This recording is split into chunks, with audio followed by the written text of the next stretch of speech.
سلام تماشابینان گرامی، خلاصه خبرهای مهم 5 اپریل تاجیکستان و منطقه را از پایگاه خبری بامداد برایتان پیشکش میکنیم. شروع میکنیم از یک نگاه کوتاه به سرخط خبر مهم روز در این برنامه. برگردید حمایت آوازخوان معروف صدرالدین نجمیدین از مهاجران تاجیک و خطابش به منصبداران و بلاگران. بازداشت با 3 زاده آسیای مرکزی برای همدستی در حمله تروریستی کراکوس. به مبلغ 47,000 سومانی مدیر بخش امور نویه سینا به قلابی عیبدار می شود. جوان تاجیک برای سرکشی از خدمت حربی از شهروندی روسیه محروم شد و اکنون تفصیلات خبرها. صدرالدین نجمیدین ستاره شورشور استراد تاجیک که حالا در کانادا به سر میبرد روز 4 اپریل سال 2024 با نشر یک مراجعتنامه در صفحه‌اش در فیسبوک با اظهار تشویش از احوال مهاجران تاجیک در روسیه که این شب و روز در پی حمله خونین روز 22 مارس در کنار مسکو در یک شرایط سخت و تحت تعقیب قرار گرفتند از آنها دعوت کرد که دست جمعانه به وطن برگردند. صدرالدین نجمیدین نوشته است که از این دعوت همه مردم مظلوم تاجیکستان نیز پشتیبانی خواهند کرد. از شما خواهش و التماس میکنم برگردید به وطن تا که طعنه این حکومت ناشکر فاشیستی را طاقت میکنید. حتی اگر کسی پاسپورت اینها را دارد برده پرتوید. شما خود دیدید که چقدر قدر دارد این کاغذشان. هر وقتی که خواستن آن را برای تاجیک بیکار میکنند. آخر تا کی طعنه اینها را گوش میکنید. نوشته است آوازخوان معروف. مویه دیگر تشویش صدرالدین نجمیدین خطر به جنگ ضد اوکراین بردن مهاجران تاجیک است. او می نویسد حالا دیگر بهانه پیدا کردند که شما را بی پرس و پوس راست به جنگ روان کنند. حیف همان جوان مردانی که حیف شدند و شده ایستادند. صدرالدین نجمیدین از همه شخصان در جامعه با نفوذ از جمله بلاگرها خواست تا مهاجران را برای به وطن برگشتن تشویق کنند. بلاگرها چه خیلی که در موضوع وطن برآمد میکنید، خواهش در همین مسئله هم بی‌طرفی نکنید، تشویق کنید که مردم برگردد به وطن. یا شما بلاگرها فقط گیو و بازی گذرانده میتوانید و تمام. سوال کرده است هنرمند تاجیک از بلاگرها.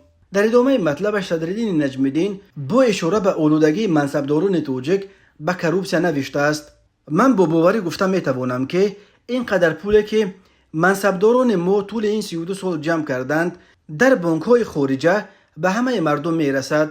اکنون نوبت شما وظیفه‌داران عزیز که غم مردم را خورید، چون 32 سال شما را غم ندادند. همه از روسیه با قیمت جان خود پول روان میکردند به وطن. اکنون نمیشود دیگر. یک بار شما هم دست خیرتان را نشان دید. آخر تاجیکستان بیش روی زمین است. همه چی را شما 32 سال برای کی ساختید؟ برای خلق. البته من باوری دارم که برای خلق است. شما وظیفه دارید که در این شب و روز با مردم باشید. صدرالدین نجمیدین قبلا هم در مسائل داغ اجتماعی تاجیکستان گاه اظهار نظر میکرد، ولی این بار اول است که او به چنین صورت بی پرده و آشکارا وارد بحث چنین یک موضوع داغ کشور شده به چنین لحن تند از منصبداران فساد زده دعوت میکند که میلیون ها را بوده شده را برآورند و برای خلق خود صرف کنند. آوازخوان شناخته در انجام مطلبش اظهار باوری کرده است که هیچ کس در وطن گشنه نمیماند. الو رزق را میدهد حتما. به پیش به تاجیکستان عزیزمان. صدرالدین نجمیدین 44 سال داشته یکی از خوشنامترین ستاره های استراد معاصر تاجیک به شمار می رود. صدرالدین نجمیدین 19 ژانویه سال 1980 در دوشنبه به دنیا آمده. در میانه های سالهای 90 پای به صحنه استراد گذاشت. او خود را پرورده مکتب آوازخوان شادروان کرامت الله قربان می داند. صدرالدین نخستین قدمهایش را در صحنه استراد با بازخوانی ترانه های این آوازخوان فقید و ترانه های در سبک او خوانده‌اش گذاشت، ولی خیلی زود راه و روش خود را پیدا کرد و حال خود یک خواننده صاحب مکتب دانسته می شود.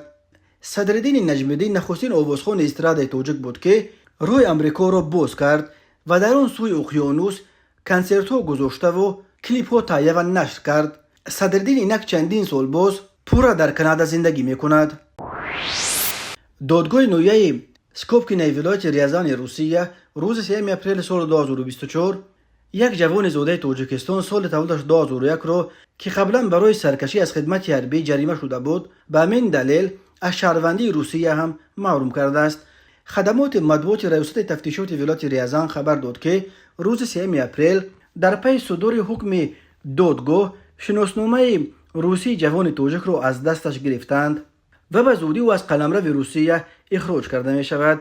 اسم این جوان زاده تاجیکستان نشر نشده است. نظر خود این جوان و نزدیکانش نیز دسترس نیست، ولی ریاست تفتیشات میگوید دلیل‌های جمع‌آورده شعبه تفتیشات بین نویوی سکوپینا کفایت کرد که دادگاه این جوان زاده تاجیکستان سال تولدش 2001 را که 6 ماه سال 2022 صاحب شهروندی روسیه شده بود بر اساس قسم یکم ماده 328 کودکس جنایتی روسیه در سرکشی از خدمت حربی گناهگار شناسد. در جریان تفتیش معین کرده شد که محکوم شده که همچون شهروند روسیه عهده‌داری حربی داشت و یگان اساس قانونی برای آزاد شدن از خدمت حربی نداشت.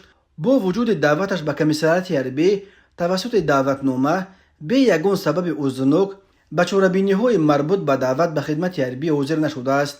گفته می شود در اطلاعیه ریاست تفتیشات ولایت ریازان در نتیجه به حکم دادگاه جوان توجک را برای سرکشی از حاضر نشدن به کمیسریات حربی جریمه بستند و در پی قوه قانونی گرفتن حکم مقامات تفتیشاتی نسخه حکم را برای ریاست کارهای داخلی ولایت ریازان فرستادند و این نهاد بر اساس قسم دوم ماده 22 قانون درباره شهروندی روسیه، یعنی برای نشان دادن معلومات بر دروغ هنگام دریافت شهروندی روسی جوان توجک را قطع کرده شناسنامه او را مصادره کردند. جوان توجک را به آن گناهگار کردند که هنگام دریافت شهروندی قسم خورده بود که قانونهای روسیه را رعایت کرده از این کشور حمایت خواهد کرد، ولی به قسمش عمل نکرده است. این بار اول نیست که زادگان تاجیکستان را برای سرکشی از خدمت حربی و حتی برای خود را در کمیسریات‌های حربی روسیه ثبت نام نکردن از شهروندی این کشور محروم میکنند.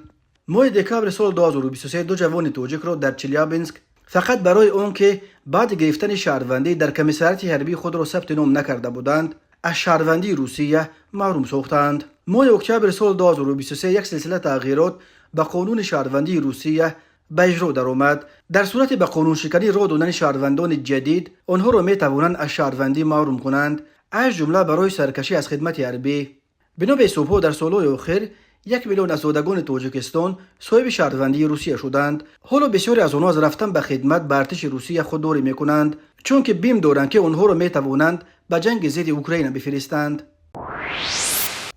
مرکز رابطه با جامعه خدمات فدرالی امنیت یا فسب روسیه روز 4 اپریل سال 2024 خبر داد که کارمندان فسب در شهرهای مسکو، اکاترینبورگ و اومسک با 3 نفر دیگر هر 3 زادگان آسیای مرکزی را با گمان کمک و همدستی در حمله تروریستی به تالار کنسرت‌های کراکو خود دستگیر کردند. در شهرهای مسکو، اکاترینبورگ یک شهروند روسیه و شهروند خارجی هر 3 شان زادگان منطقه آسیای مرکزی با اتهام دست داشتن در حمله تروریستی روز 22 مارس سال 2024 در کراکو خود دستگیر شدند.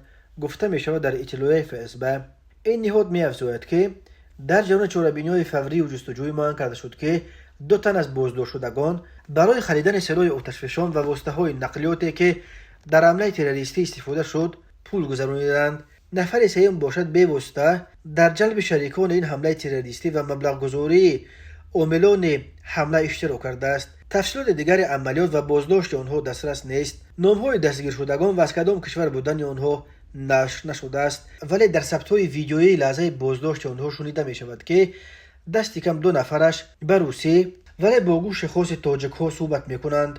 هنگام بازداشت 2 نفر از دستگیر شدگان را بازپرسی کوتاه نیز کردند. به سوال برای چه دستگیر شده هر دو پاسخ همسان دادند که برای حمله تروریستی کراکوس. در کدام شرایط به دست آوردن این حرف اعتراف آنها معلوم نیست. دست کم یکی از بازداشت شده ها را با چرخبال می آورند. شام 22 مارس سال 2024 4 نفر مسلح به تالار کنسرت‌های کراکو هال در شهر کراسنگورسک در کنار مسکو حمله آورده ازدحام را تیرباران کردند. در نتیجه تیرباران و سوختار بنا 144 نفر کشته شده. مسئولیت حمله را گروه تروریستی داعش به دوش گرفت. در رابطه به حمله کراسنگورسک اینک دست کم 18 نفر از جمله دست کم 11 زاده تاجیکستان دستگیر شدند. تماشابینان عزیز، یادآور می‌شویم خلاصه مهمترین اخبار تاجیکستان را از پایگاه خبری بامداد تماشا دارید. برنامه رو ادامه میدهیم. агентии мубориза бо коррупсияи тоҷикистон рӯзи 3 апрели соли 2024 хабар дод ки мудири бахши омори ноҳияи синои шаҳри душанбе ҳукуматзода ба қалобӣ ба маблағи 47000 сомонӣ ё наздики $4300 айбдор мешавад ва парвандаи ӯ аллакай барои баррасӣ ба додгоҳ супорида шудааст. бино ба гузориши маркази матбуоти агентии мубориза бо коррупсия дар натиҷаи гузаронидани чорабиниҳои оперативии ҷустуҷӯӣ муайян карда шуд ки ҳукуматзода дар вазифаи мудири бахши омори ноҳияи синои сарёсати агентии омори назди президенти ҷумҳурии тоҷикистон дар шаҳри душанбе кор фаъолият намуда дар давраи фаъолияти корияш ҷинояти қаллобиро ба миқдори махсусан калон содир кардааст. чунончи ҳукуматзода қасдан ва бо мақсади ба даст овардани фоидаи муфт дида ва дониста аз он ки ваколат додани иҷозатнома барои сохтмони манзили истиқоматиро надорад моҳи ноябри соли 2023 бо роҳи фиреб ба боварии сокини шаҳри душанбе давлатов даромада аз ном бурда барои аз мақомоти дахлдори давлатӣ гирифта додани иҷозатномаи сохтмони манзили истиқоматӣ маблағи 47000 сомониро талаб карда гирифт.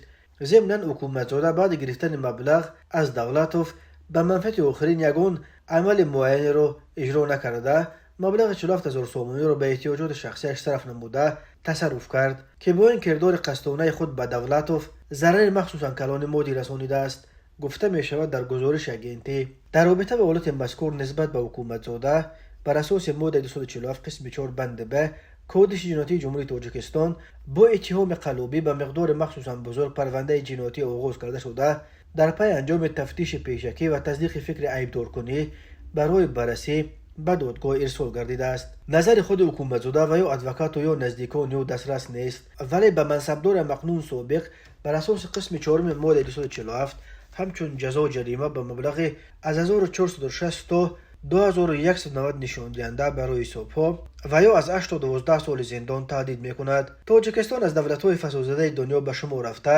дар радабандии имсолаи солонаи индекс ё шохиси фарогирии коррупсия дар соли 2023 якбора 12 зина поён рафта ва дар байни 180 кишвар дар мақоми 162 яъне дар байни 20 давлати азама фасодзада ҷой гирифт.